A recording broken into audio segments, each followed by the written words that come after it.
पकड़ो पकड़ो पकड़ो, अरे बच्चे को लेकर भाग गया, पकड़ो। अरे क्या हुआ भाई, सुबह सुबह अपने गांव में ये शोर कैसा? अरे किसी के घर में चोरी या डकैती हुई है क्या?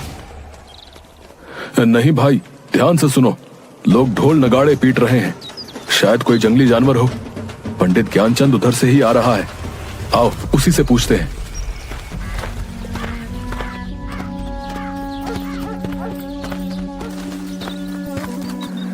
पंडित जी, ये कैसा शोर है? कोई जानवर गांव में घुस गया है क्या? अरे नहीं भाई, आज गांव से फिर एक बच्चा कोई जानवर पकड़कर जंगल में ले गया। हे भगवान, अब तो हमारे बच्चे अपने गांव में भी सुरक्षित नहीं हैं। पता नहीं क्या होने वाला है। सुन रही हो भाग्यवान, बंकू से कहना घर में ही रहे, इधर उधर खेलने ना जाए। पता नहीं जानवरों का यह आतंक गांव से कब खत्म होगा। सरताजपुर गांव में लगभग 6 महीने से जंगली जानवरों का आतंक बना हुआ था। इस कारण शाम होते ही गांव के सभी लोग अपने अपने घरों में दुबक कर बैठ जाते थे।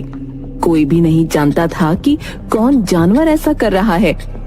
कोई भालू का आतंक बताता तो कोई सियार का, कोई जंगल के राजा शेर को इसका जिम्मेदार ठहराता। इसी कारण सरपंच हुकुम चंद ने चौपाल पर एक सभा बुलाई थी। प्यारे गांव वासियों, जैसा कि आप जानते हैं कि पिछले 6 महीने से रोज कोई जानवर हमारे बच्चों को जंगलों में ले जाकर मार कर खा जाता है।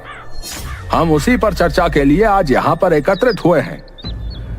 सरपंच जी, आए दिन हमारे गांव से बच्चे गायब हो रहे हैं। अगर ऐसा ही चलता रहा तो गांव के सारे बच्चे मार डाले जाएंगे। हमें कुछ ना कुछ तो करना ही होगा। इसके लिए हमें पहले पता लगाना होगा कि कौन जानवर ऐसा कर रहा है, ताकि हम लोग उस जानवर से छुटकारा पा सकें। यही ठीक रहेगा, क्योंकि जंगल में तो सैकड़ों जानवर हैं। हम किस किस को अपना निशाना बनाता रहेंगे? लेकिन इसका पता लगाएगा कौन कि किस जानवर की यह करतूत है? इसके लिए एक दल बनाना होगा जो जंगली जानवरों के गांव में प्रवेश पर नजर रखेगा।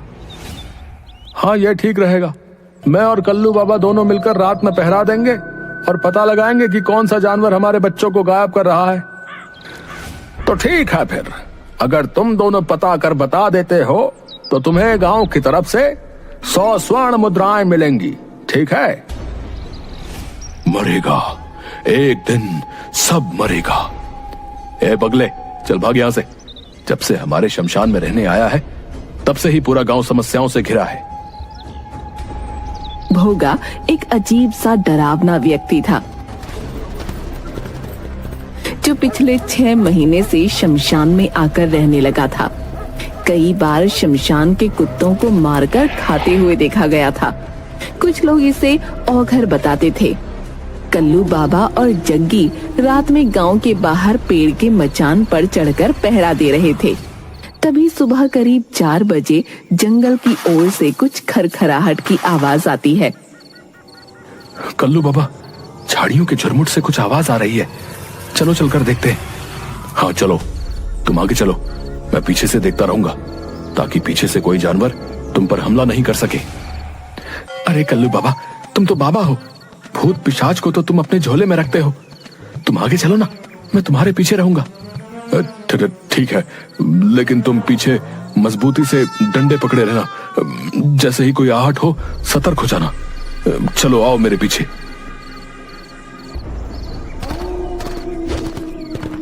भूत पिशाच निकट नहीं आवे, महावीर जब नाम सुनावे।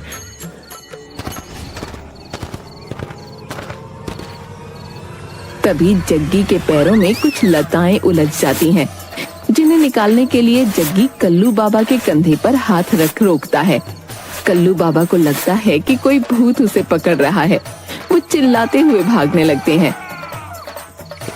भूत भूत भूत, बचाओ बचाओ। जग्गी तुरंत पीछे मुड़कर भागना चाहता है। तभी कल्लू बाबा बचाओ बचाओ करते हुए पीछे मुड़कर जग्गी के गले को पकड़ लेते हैं। उसकी पीठ पर चढ़ जाता है। जग्गी को लगता है कि सचमुच भूत उसकी पीठ पर चढ़ गया। वो पूरी ताकत से दौड़ पड़ता है और लताओं से उलझकर कल्लू बाबा के साथ ही गिर पड़ता है। बचाओ, कल्लू बाबा बचाओ, मेरी पीठ पर भूत चढ़ा है, मर गया रे। अरे मेरे बाल बच्चों का क्या होगा? अबे चुप, पीछे से कंधे पर हाथ रखकर मुझे खुद डरा दिया और अब चिल्लाकर और डरा रहा है। बड़ा बाबा बने फिरते हो, भूत बैताल प्रेत पिशाच सभी को अपनी चोटी में बांध कर रखते हो और कंधे पर हाथ रखते ही डर गए। ढोंगी बाबा कहीं के। रुको रुको, गौर से ये आवाज सुनो, लगता है सचमुच कोई खूंखार जानवर हमारी तरफ ही आ रहा है। देख क्या रहे हो, भागो। दोनों भूत भूत चिल्लाते हुए गांव की ओर भागते हैं। सुबह होने ही वाली थी। कुछ लोग चौपाल पर आग ताप रहे थे। उन्होंने दोनों की आवाजें सुनी तो उनकी ओर लाठी डंडे लेकर दौड़े। बचाओ बचाओ, भागो भागो, पीछे भूत आ रहा है। अरे कौन सा भूत? अरे कैसा भूत भैया? तुम्हारे पीछे तो कोई नहीं है। अरे है, अरे सुनो आवाज सुनो, वो इधर ही आ रहा है, भागो। आवाजें लगातार बढ़ती ही जा रही थीं। सभी डर के मारे अपने अपने घरों में बंद होकर सहमे हुए खिड़की से देखने लगते हैं। तभी बंकू अपने घर से एक डंडा लेकर बाहर आता है। बेटा घर के अंदर आजा, देखो ना जी अपना बंकू बाहर चला गया है। अरे बेटा बंकू अंदर आजा, देख बेटा सभी लोग अपने अपने घर के अंदर हैं। नहीं पिताजी, हमारे कई दोस्त गायब हो गए हैं। आज हम भी देखेंगे कि कौन है जो हमारे गांव के बच्चों को गायब कर रहा है। मरेगा, सब मरेगा। तभी उधर से जुगनू की आवाज आती है। बंकू, अरे भैंसिया का रस्सी पकड़, अरे आधे घंटे से पूरा गांव दौड़ा रहा है। बंकू भैंस की रस्सी पकड़ लेता है। भैंस के पैर के पीछे एक बाल्टी फंसी हुई थी, जिसके ईंट पत्थर से टकराने से आवाज निकल रही थी। भैंस तो मैं द्वार पर बांध कर आया था, फिर ये खुली कैसे? वो माँ ने कहा कि बाहर भैंस को ठंड लग रही होगी, उसे गौशाला में बांध दो। भैंस बिदक कर भागने लगी, भागते हुए उसके पैर में बाल्टी फंस गई। जग्गी और कल्लू बाबा, हैं? तुम लोगों के डरपोक होने के कारण आज पूरा गांव भयभीत हो गया भाई। वो तो बंकू ने बहादुरी दिखाई, लेकिन बात तो यही है कि आखिर बच्चों का शिकार कौन कर रहा है? तभी सेठ मंगत लाल रोते रोते आता है। सरपंच जी, मेरा बेटा सुधीर घर पर नहीं है। नौकरों ने बताया कि सुधीर को शेर दबोच कर ले गया है जंगल की ओर। हाय मैं लुट गया, हाय मैं बर्बाद हो गया, मेरा इकलौता बेटा। धैर्य रखो मंगत लाल, धैर्य रखो। हम सभी उसी का उपाय ढूंढने के लिए यहाँ इकट्ठा हुए हैं। सुधीर मेरा भी दोस्त था, हमें उसे ढूंढना ही होगा। बंकू घर में बिना बताए जंगल की ओर चल देता है।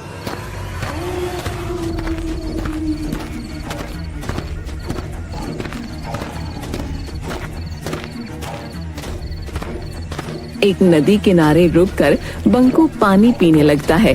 तभी एक काला नाग उसे डस लेता है। उसी समय तपस्वी देवराज वहां से गुजरते समय बंकू को तड़पता देख उसके पास आ जाते हैं। सांप को पानी में जाता देख तपस्वी देवराज तुरंत समझ जाते हैं कि बालक को सांप ने काट लिया है। वो अपने हाथों से डसे हुए स्थान पर हाथ फेरते हैं। बंकू तुरंत उठकर बैठ जाता है। तुम कौन हो बालक? इस घने जंगल में कैसे आ गए? प्रणाम महाराज, मैं बंकू हूँ। मेरे गांव से प्रतिदिन एक बच्चे को इस जंगल का शेर लाकर मारकर खा जाता है। मैं उसे ही खोजने आया हूँ।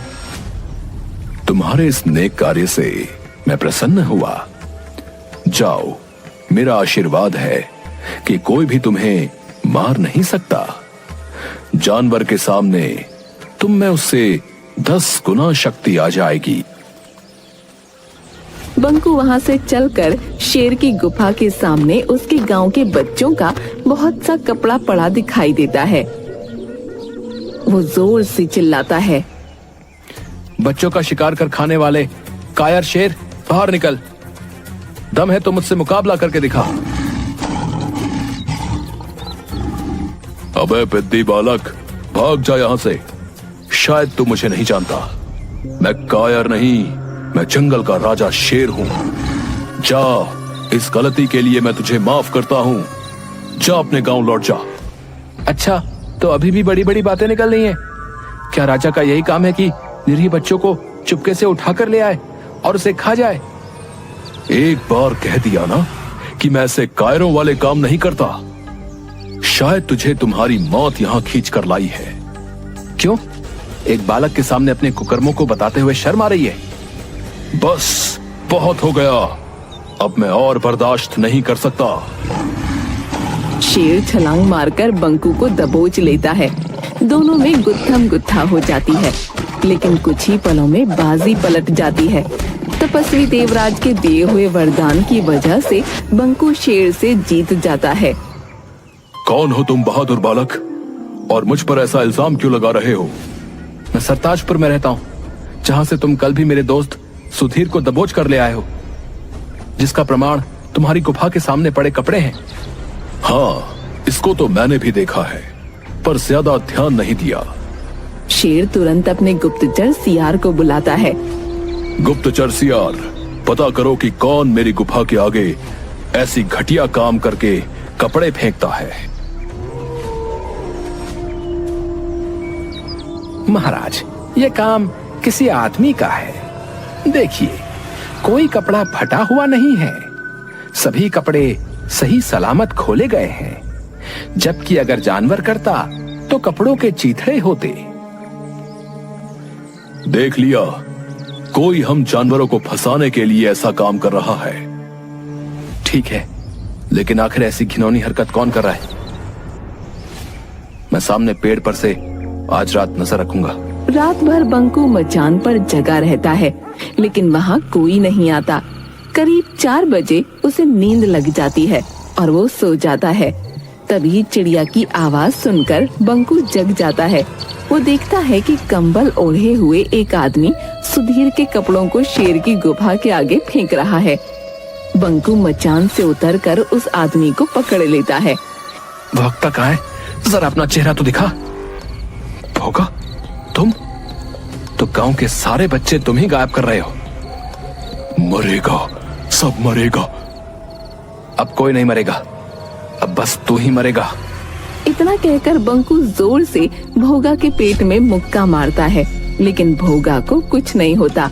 अलबत्ता भोगा के एक मुक्के से वो बेहोश हो जाता है।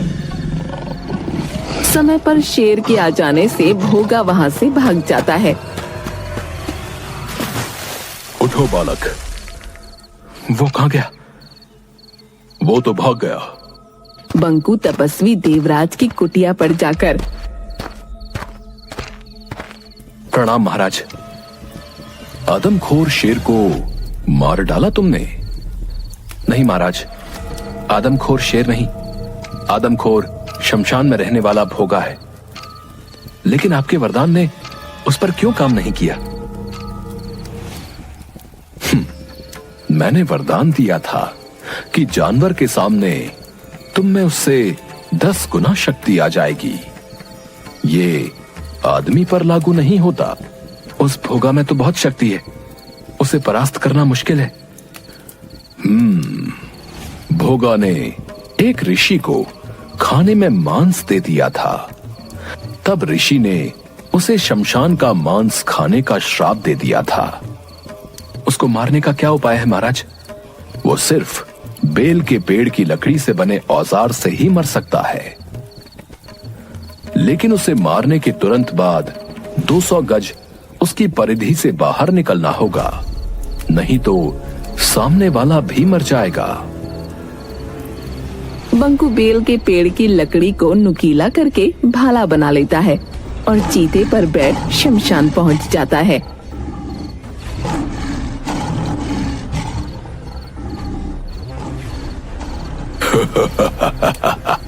आ गए, आज तेरी मौत तुझे यहाँ खींच लाई है। अभी तुम्हारे दोस्त सुधीर को ही खाने जा रहा था, लेकिन अब पहले तुझे खाऊंगा। चीते, तू भाग जा, नहीं तो तू भी मारा जाएगा। पहले तू बचकर दिखा, ये ले। बंकू भाले से कई बार वार करता है, लेकिन भोगा को कुछ नहीं होता।